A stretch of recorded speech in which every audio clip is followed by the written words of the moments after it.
আসসালামু আলাইকুম সবাইকে, নতুন আরেকটি ভিডিওতে আপনাদের সবাইকে স্বাগতম। আমি আজকে আপনাদের আমের শরবত তৈরি করে দেখাচ্ছি। কাঁচা আমের এই মাইন্ড রিফ্রেশিং শরবতটা খেতে সত্যি অসাধারণ লাগে।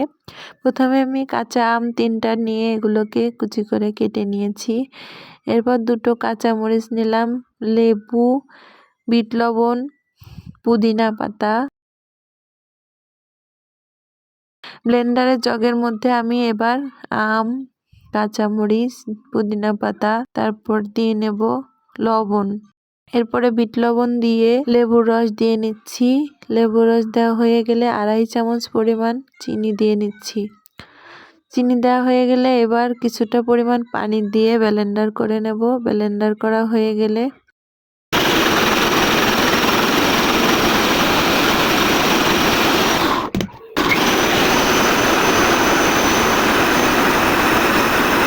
কাচের গ্লাস ডেকোরেশন করে নিচ্ছি শরবতগুলোকে পরিবেশন করার জন্য।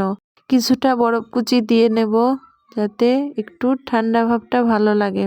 একটা শরবত আমি ছেঁকে নিয়েছি, অন্যটা আমি ছেঁকিনি।